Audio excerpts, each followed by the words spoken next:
Hey, my name is Avram Grossman. I'm the president, CEO, chief bottle washer, coffee maker, and taking out of the trash at Innovative Incorporated. I've been in business since 1999, and as was mentioned, prior to that, I was director of R&D at Toshiba. I worked at Samsung as director of technology. Uh, and at Eagle Computer, if you guys remember Eagle Computer, I was the software development manager back in those days when IBM PC compatibles were first coming out on the market. So let me see if I can get this to switch. There we go. So there's the bio basically. Uh, One of the things that all of us who have been in business a long time, and most of us I'm sure have been, is experience counts for your knowledge. And here's a list of some famous quotes. My favorite one is Albert Einstein. The only source of knowledge is experience. As an example, a lady on the board of directors has problems with her microphone during the conference, and she refuses to let me come and look at it because she said her husband has a PhD in computer science. And after 5 months, the microphone still doesn't work. So there goes knowledge versus experience. You need experience to learn. And through all my years of experience working with computers, working with technology, working with people who use the technology, I came up with the idea for this book, How to Keep Your Personal Computer Running Like New, or as the original title was, How to Keep It Running Forever.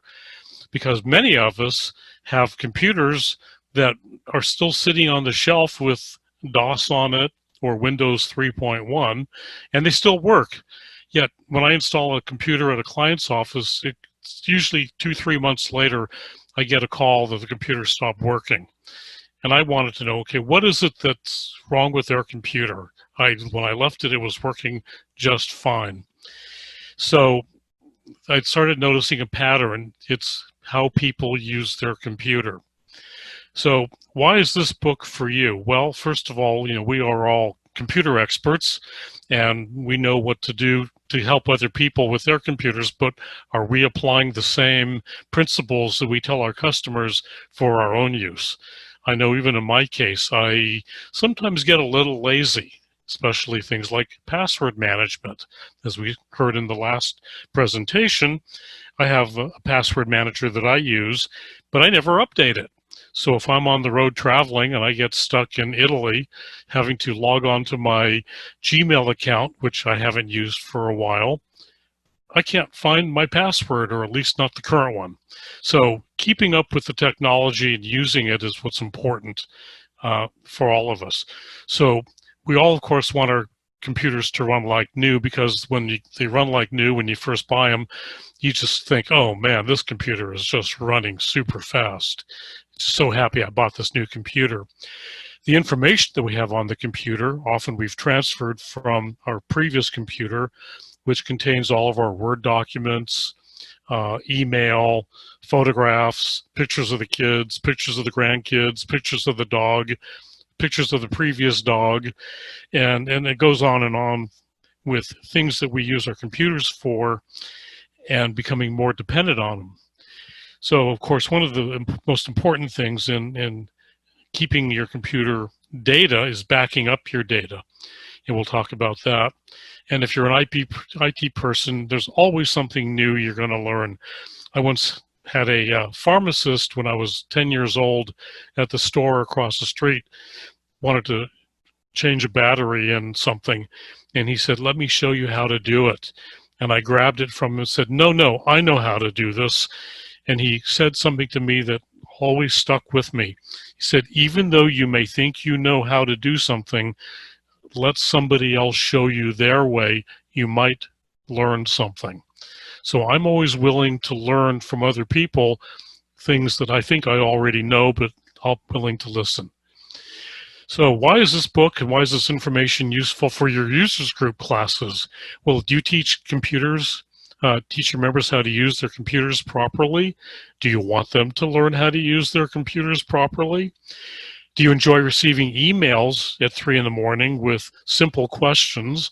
I've received one recently on a computer I installed on a Sunday morning when they opened up their office to do a retail business, and the computer screen was blank. And she said, the computer light is on, but the screen is blank. I said, well, did you turn the power on to the monitor? Oh, so those are the kind of things we want people to learn how to do themselves by thinking logically and critically about what's in their computer, where are all the ins and outs and gotchas, and how to look at it before you panic and call tech support. So in backing up your computer, what takes less time for you to do? Restoring your client's computer with all their business data on it from the ground up, or doing a system restore and have them back up and running in an hour or two. So I have customers that preferred not to have backups. That was their choice. And they got a virus, crypto locker, and guess what happened to all their data? So not paying the ransomware, I had secretly backed up their systems, and this was on a weekend that it crashed. Friday night I had a backup. Monday morning when they discovered they were crypto locker, by Wednesday I had them back and running. And now they pay for backups. So sometimes you learn the hard way. The other reason why you want your customers or your users groups to have this book and have this information is that when they do get a hold of you and ask you to help with the problem, they know how to explain what the problem is. And I don't know how many times I've spent, and I'm sure you guys have as well too, you say, well, tell me what's on the screen. What do you see? And they start describing, well, in the upper left-hand corner, there's a little widget, a little X. And I go, well, where's it at? And is it in the menu bar? Is it in the browser bar? Is it in the tool bar? And the only bar they know is not the one you're referring to. So getting them up to speed on nomenclature really helps for them to better communicate with you what's going on so you can more effectively help them. And this is something that just came up yesterday in a conference, that having this information in the hands of parents and in the hands of and students and also teachers is that with COVID, more and more people are working from home. They're using their computers to talk to their family, their friends, send email, take classes. For students that are returning to school, at least in California, all the schools here are closed, or at least Orange County. And so literally all the students are online with their computers. And the last thing a parent wants is for the computer to crash, probably because the kids have been playing video games all summer, and the computers are loaded up with viruses and Trojans and malware and spyware, and whatever the kids are typing in for their homework assignments, somebody in another country is possibly watching what they're doing. So we want to be able to get them to clean up their computers, free them of any viruses and Trojans and spyware, and make sure the computer is going to keep on running smoothly through the school year. So it's never more important now to make sure our computers are working properly. So in the book, I go through a series of educational processes, starting off with, well, what is a computer? What is the hardware that makes up the computer? And I'm not going to go into all the detail because, number one, you people already know all this. And number two, I want people to buy the book and read it for themselves. But I break it down into what's the chassis, describe the different form factors and different types of computers that are on the market. And we talk about the power supply. You know, most of them are internal for desktops. Some of the smaller block computers or brick computers use a AC to DC transformer. Then I break down what's on the motherboard and the components on the motherboard with the CPU, where the CPU fan is, memory chip sockets, and kind of what is it that's in that box. We talk about the cooling fans because later on I'll talk about dust, and of all the things that make noise in a computer, it's either going to be the cooling fan, or gathering dust and bearings burning out, or the CPU cooler, and possibly the hard drive, but not very likely. If it's making noise from the hard drive, it's already too late. Then we talk about a little bit on the USB ports, because a lot of people don't know what the USB ports are and why the U stands for universal, which means you can plug things back in. Almost any USB port will work for any USB device.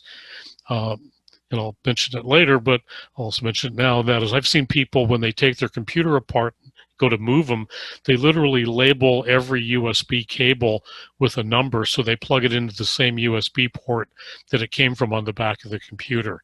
So bless their hearts for doing that, but it's not necessary. Then I go into more of the firmware and the operating systems and the ROM BIOS. So that way people have an idea of, when they turn the computer on, in that first minute and a half, 2 minutes while it's booting up, what's going on behind the scene. It's not just, blinking a light that says starting Windows. There's a lot going on. And so I talk about how you can actually dig deeper into your computer and see what it is using Task Manager, see what's running, see what shouldn't be running, and get familiar with the applications and the system programs.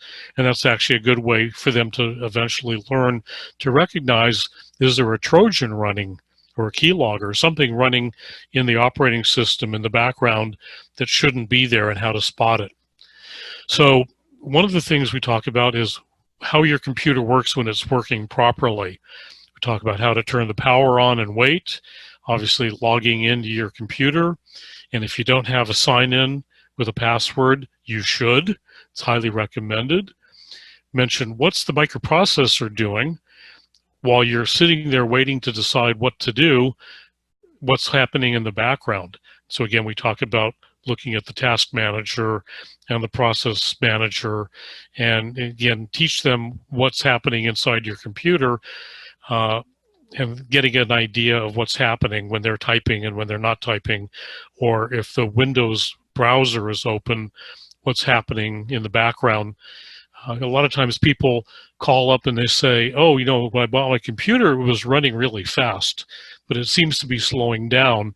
I must have a lot of pictures on my computer or a lot of programs on my computer.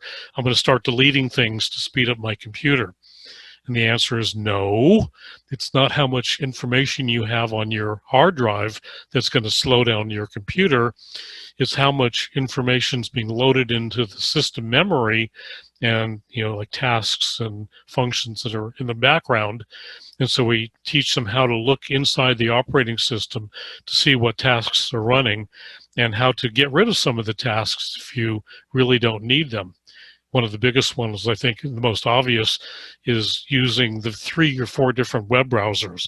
Is if you start up a web browser, you may have 2 tasks running in the background for Firefox. If you do Google Chrome, I've had as many as 15 to 16 background tasks that are busy doing other things while I'm trying to search for a new washing machine. They're letting everybody in the world who sells washing machines, hey, Avram's looking for a washing machine. So when I go to my next computer or log on to my mobile phone, I start getting pop-up ads for washing machines. And I go, how the heck do they figure that out? How do they know what I'm doing? Well, that's how, by looking at the browser. So as a course, I usually don't recommend using Google browsers because they're number one in spying on you. So once you understand how your computer is working properly, it helps to give you a better understanding of what to see when it's not working properly. So in the book, I talk about one of my number one complaints or issues that I always look at. And one of my favorites to demonstrate is excessive heat and dust, because the computer is designed for running at ambient room temperature, probably up to about 95 degrees, 96 degrees Fahrenheit. When it starts getting warmer than that, things start to not necessarily be optimal. Maybe the newer computers run more efficiently at higher temperatures, but we do want to keep our computers running as cool as possible. And dust is one of the things that can contribute to excessive heat. Dust will build up over time, settle on the fans, on the fan blades, on the CPU, on the CPU fan blades or cooling blades, and deposit themselves on the memory chips and on the other components where the airflow is being impeded for removing the heat off those chips. And in the book, I talk about how thermodynamics affects the stability of the chips. And even though, again, the microprocessors and chip manufacturing technology has improved tremendously over the last 15, 20 years, we still should be concerned about heat buildup, just to be on the safe side. One of the things I recommend regarding heat is leave your computer on. Don't turn it off unless you're going to go away for the weekend or not use it for a couple of days. If you're like me, I have 4 computers that I use every day. I just leave them on. I maybe log out and turn the monitor off. But if I come back in the morning, I just switch the monitor power on, wiggle the mouse, and I'm back up and running. Don't have to worry about booting up and all that. One of the things that happens in turning off the power is the temperature cools down to ambient, and the chips actually move a little bit. You know, expansion and contraction of the plastics that are in the chip and the silicon dies underneath, it moves ever so slightly, causing thermal stress. And turning the computer back on, having it get hot, causes thermal stress. Turning it off, letting it cool down to ambient, again, causes thermal stress. And it seems like possibly over time, chips can fail. Whereas I found if I leave my computers on all the time, they seem to not have problems with chip failure. So I talk about power to the computer, why power is important. I've seen people actually plug their power into a wall that on the other side of the wall is the kitchen where the refrigerator is. And so every time the refrigerator cycles on and off, it sends surges into the power supply of the computer. So I mentioned why you should use surge protectors and spend a little extra money and use battery backups as well, because that has the surge protector built in. And if the power goes out, or either a brownout or a blackout, you're good for a 10-minute blackout or brownout, and that keeps your computer running, and it will shut down normally by sending a signal back to the computer saying the battery is about to give out. And why is that important? Well, we want to prevent hard disk errors from occurring. And the hard drive is very important because that's where all your data is. So abruptly turning off the power to a computer is not a good idea. And I've seen people literally press the power button and hold it until the power shuts off on their computer. That's one way to do it. I've seen people reach down and turn off the power strip to everything at their desk, thinking, "Oh, we're shutting down everything. It's convenient. Just press the power switch on the wall outlet, and that shuts everything off." It also very likely is going to cause glitches on the hard drive to occur. A lot of them can be recovered when you boot back up, but you're going to get one day that isn't. And then you're going to get the BSOD, blue screen of death, which still occurs. So by the way, I did a little calculation on a 5.25-inch hard drive at 5,200 RPM, and the outside of the disk is traveling 657,000 miles every year. So that hard drive is making tracks. And then I also talk about backing up your data and why backing up locally is okay to a USB drive, but why you probably are better off backing up in the cloud. One of them is encryption. So if you get a crypto locker type encryption algorithm, it's not going to make it out to your cloud storage, which is actually, by the way, not completely true. I was using Carbonite, and Carbonite will back up your encrypted files out to the system. So if you don't catch the encryption quick enough and stop the backup, your backup out on the server will also be encrypted. The good news is that if you call them on the phone, Carbonite will be able to restore your backups of your backups of your backups up to about 30 days. So they were able to go back for one customer that had this happen and didn't notice it until they finally decided to call me and say, hey, can you take a look at my computer and tell me what this message means? And by then, the backup had already taken place, and we were fortunate to be able to restore the day before worth of data and get them back up and running. So backing up is important.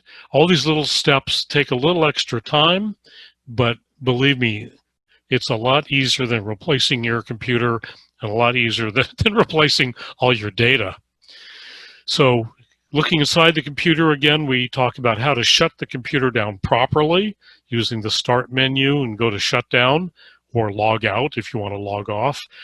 In opening up the computer, we talk about how to disconnect the cables on the back, how to open the chassis and not be afraid to look inside. This isn't brain surgery. You're probably not going to hurt the computer. And I've actually done courses at small companies that have employees that really don't know much about the computers. They really don't know much about the computers, and they don't want to know what's under the floor. So I basically insisted that we have a course to show them why putting your lunch bag next to the computer where the air intake is not a good idea. And then, of course, the big one is cleaning out the dust.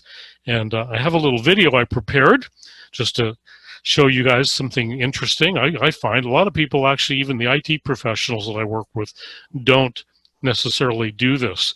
I do this for my own computers maybe once a year. And I have one customer that has a farm that grows sod out in Chino, and they have a mobile trailer where their office is, and they're literally in the middle of a big field.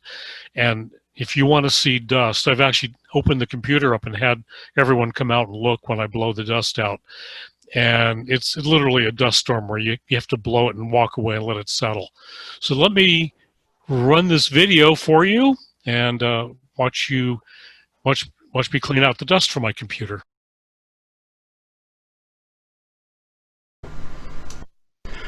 In this video, I'm going to talk about how to take your computer apart and blow out the dust.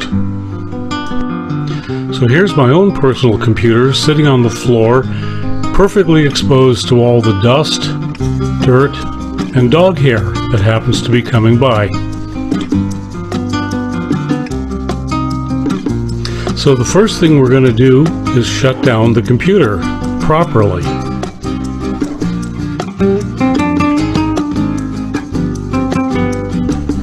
Having disconnected the cables, I relocate the computer to my workshop where I remove the side cover.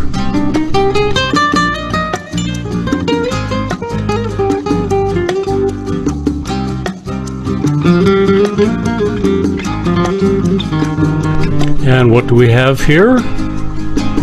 Dust. And look at that CPU fan. It's loaded with dust.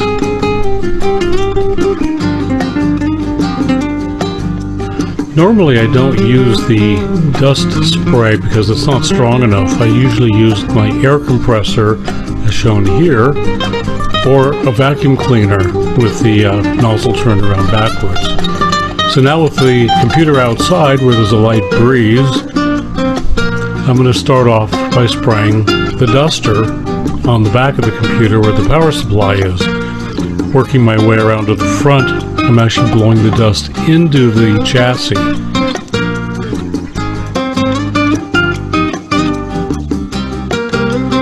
So this isn't quite doing the job that I want. So I'm going to take out the air compressor nozzle and get in there and spray everything really well, multiple times going back and forth, starting off with the power supply and the fans in the back.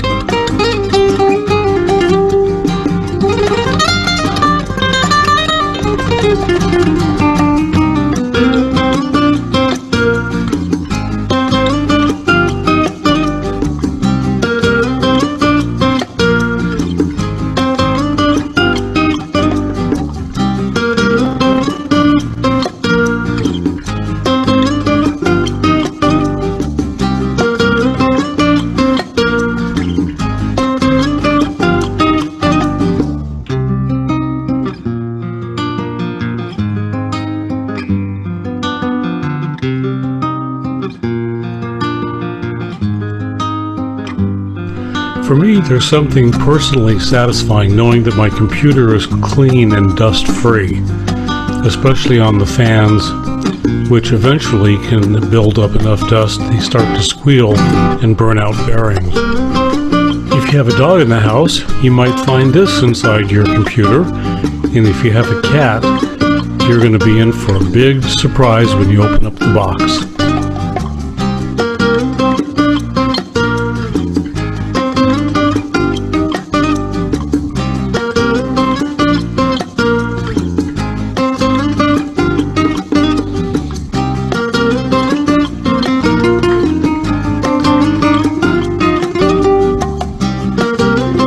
Now with all the dust adequately cleaned out, I'm going to carefully replace the side cover, making sure it fits in snugly on its tracks.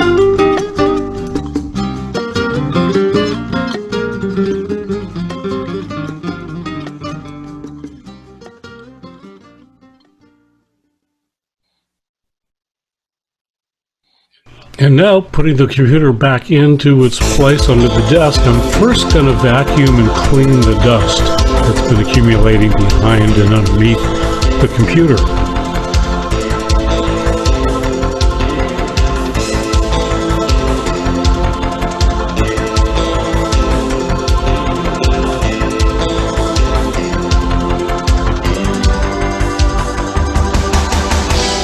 The USB ports back in. It really doesn't matter which one you plug into. The only ones that really make a difference are the speaker and microphone connectors.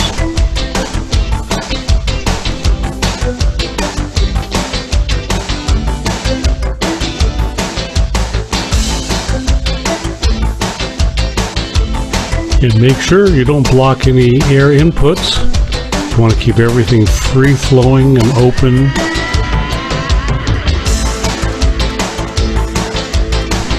And we're done. Just turn the computer back on, log in,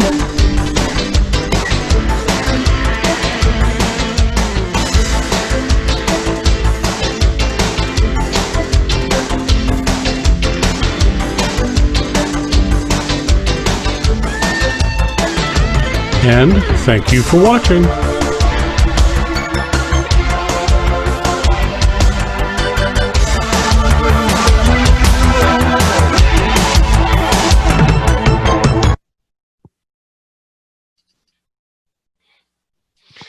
Okay, so I hope that was entertaining. You got to see the dust come out of my computer.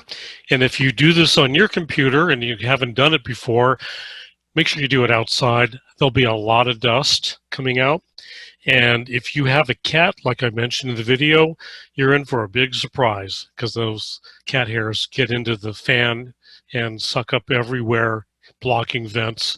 And I'd be curious if you do blow out the dust in your computer, let me know what you found, even take pictures.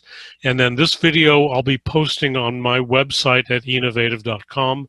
I have a section about the book, and there'll be some more videos as I work on a blog. So let's see, where are we here with control?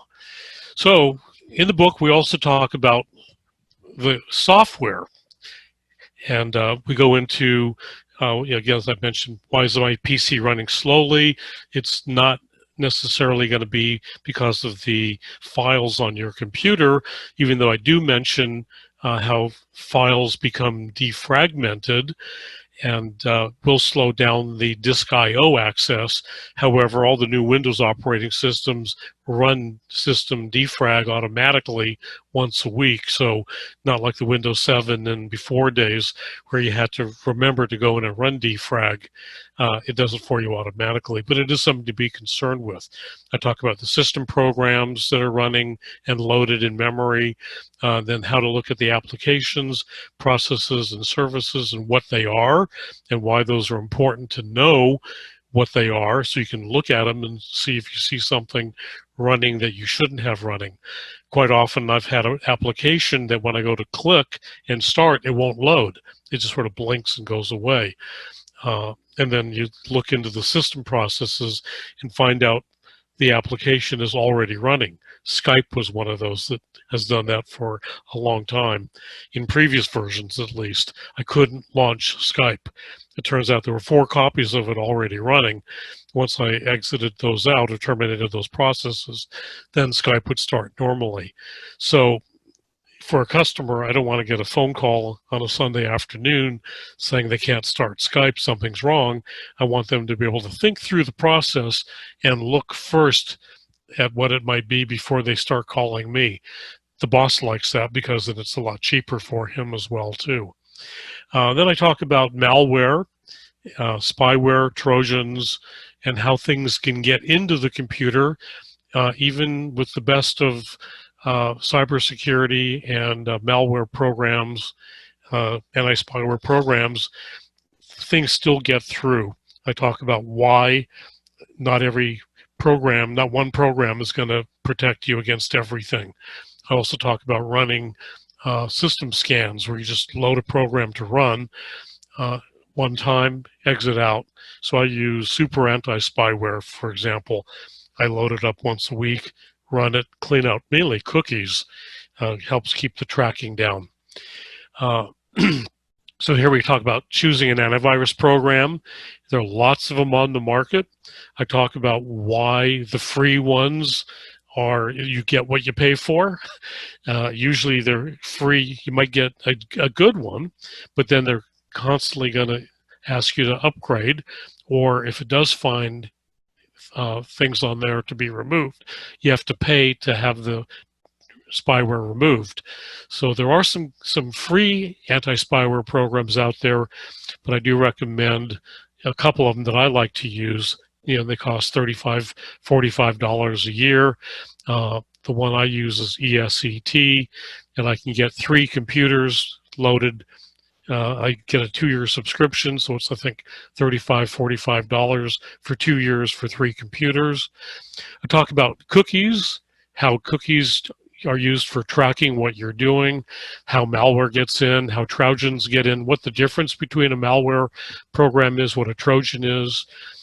Then I delve into the operating system disk cleanup, and after you do a system upgrade, to go in and do the system backup or Windows backup delete, which takes up space on your hard drive, and then why it's important to run Windows updates, either automatically or manually alert you, but make sure you keep your Windows updates current for security reasons. So one of the things that I learned from a college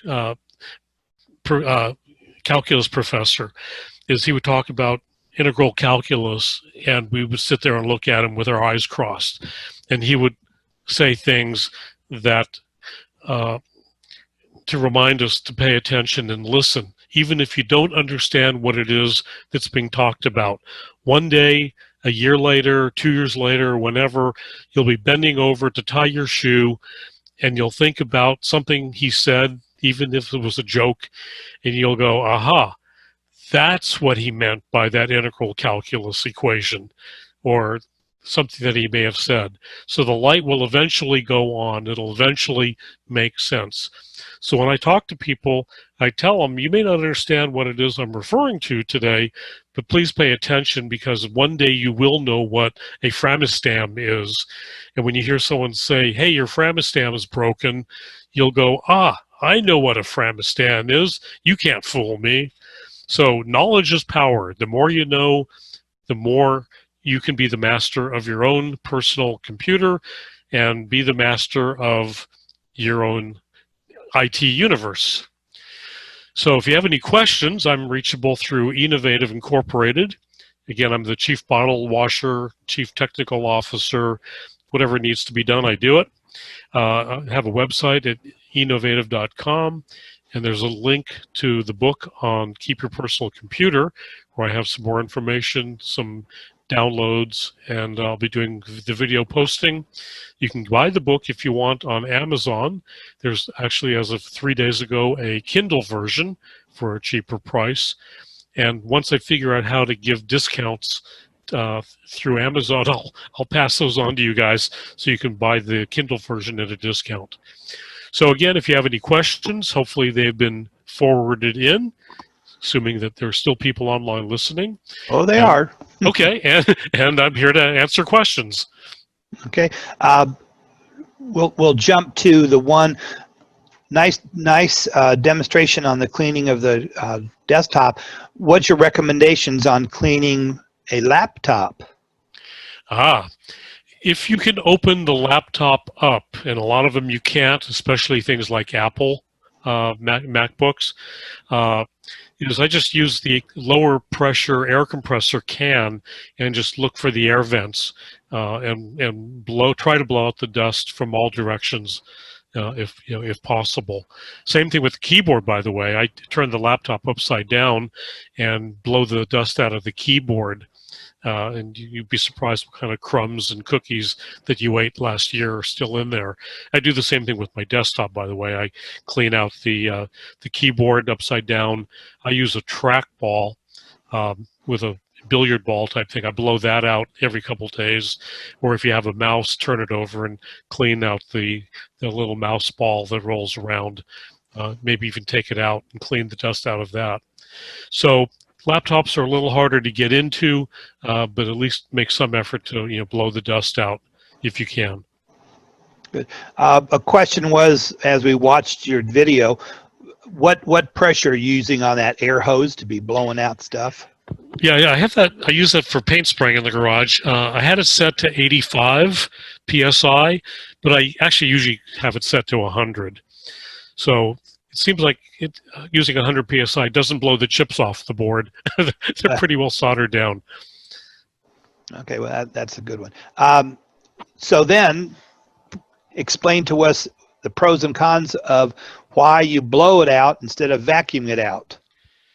Well, you can do the vacuum as well too. The vacuum doesn't necessarily get everything off the surface, and actually sometimes, depending on how bad it is, you can use a combination of using a bristle brush and lightly brush over the surfaces with a vacuum cleaner, then turn the hose around on the vacuum and blow the dust off.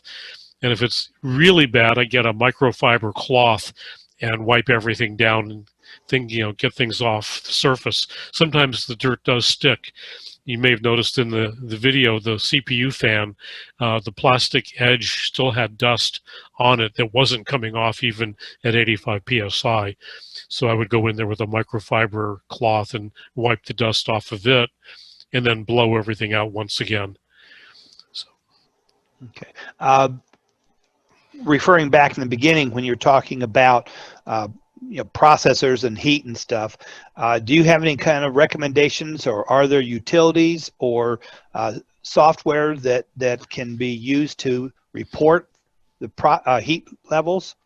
Yes, a lot of the computers will come with some type of software, and I have one that I've been using called CPUID Hardware Monitor, and it's a free program. I update it every now and then. And I'm looking at it now, actually.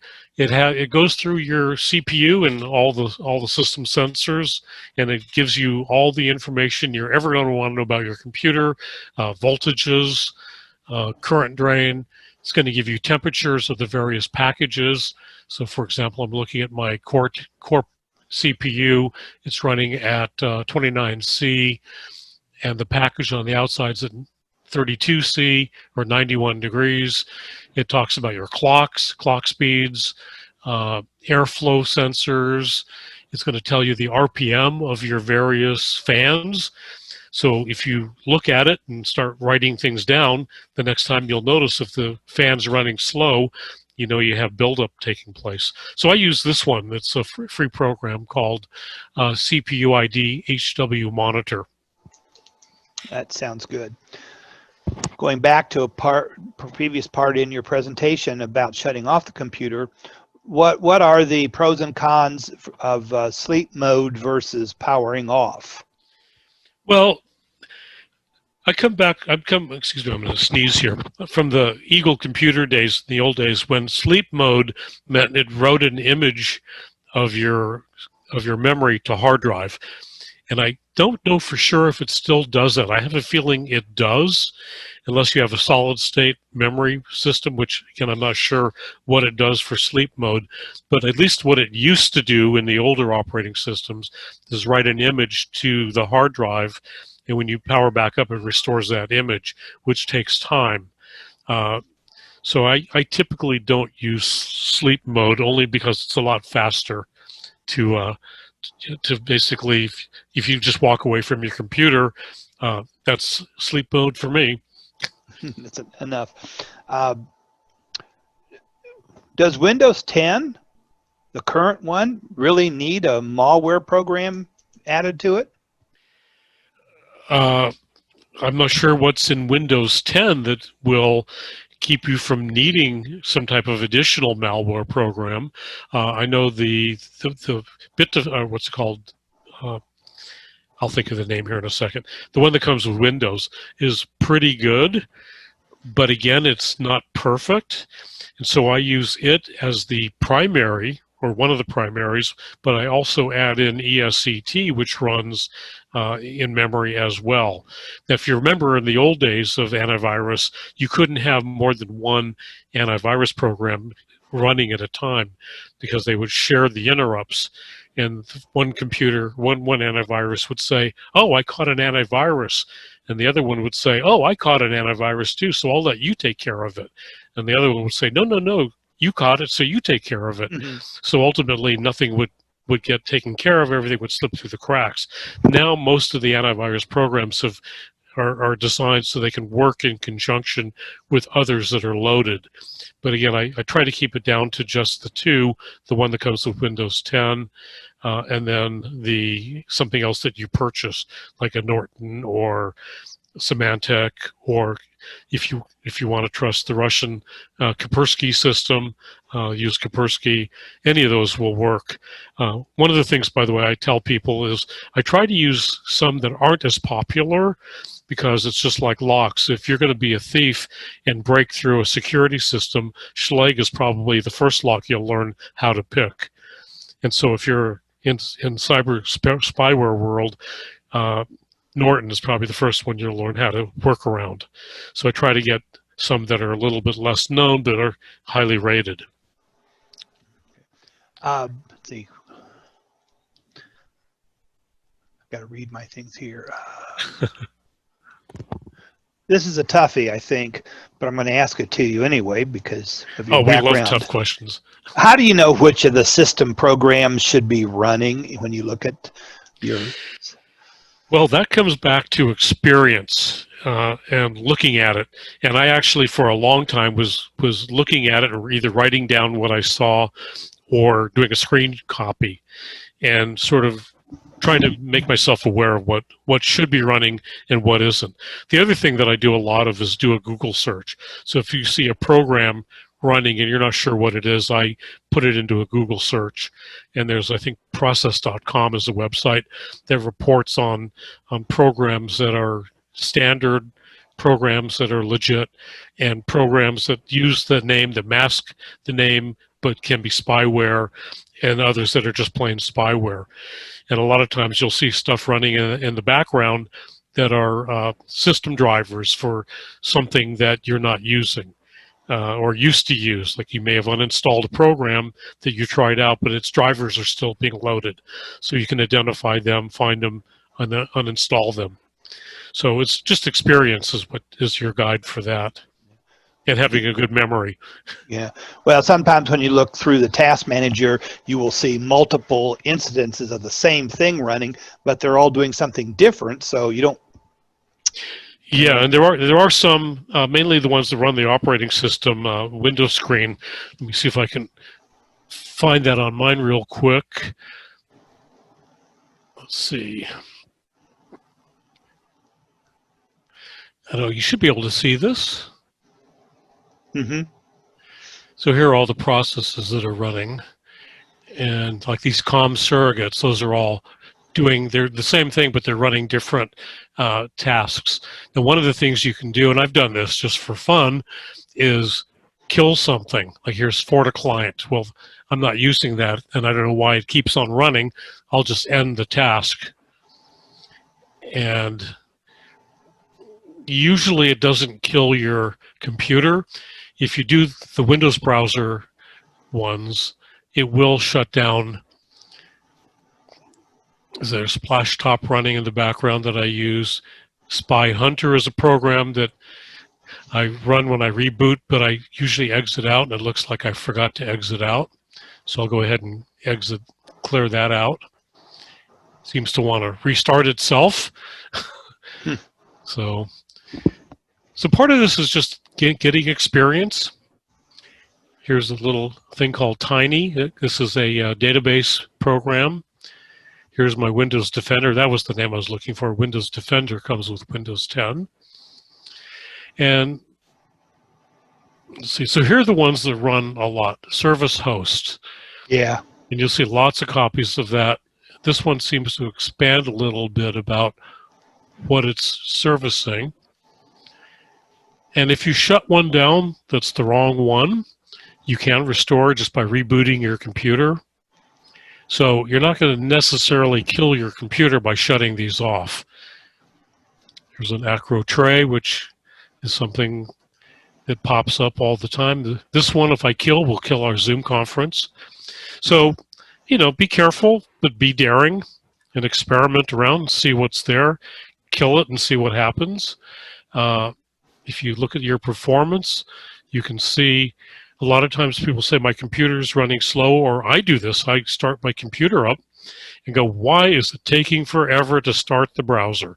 So I look here first and see where this is at, and then I'll go back and look at what's running and see if there's anything there that I don't want or shouldn't be there.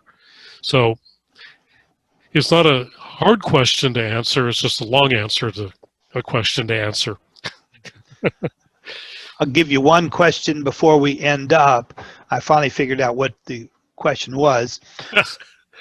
If I have a hard drive that stops powering up, what's the most affordable recovery service to get my data off of that drive?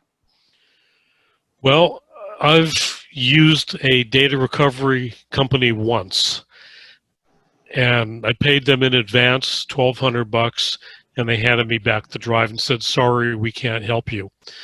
So I bought a little hard drive recovery system for $20, and it was basically a ATA or SATA drive connector and a power supply, and it converts it to USB, and plugged it in and managed to get all the data back off the drive. Now, if it's shutting down, depends on why it's shutting down, or if it's powering up and shutting down. Is it the controller inside the computer? And if you do what I just mentioned, do it externally with an external power supply. If it still shuts down, well, then it's possibly something on one of the chips on the hard drive itself, and maybe removing it from the enclosure and cooling it down may help keep it from powering down long enough for you to recover. So again, it's a trial and error. Work your way through different processes to see which one will do it for you. That's probably just throw an extra answer in. The old question with why is it that when I do something that used to work, it's not working? Reboot your computer and then call me back. Right. I So taught that to all my teachers. Yeah. And I think that you would probably say that the most affordable recovery is backing up your data.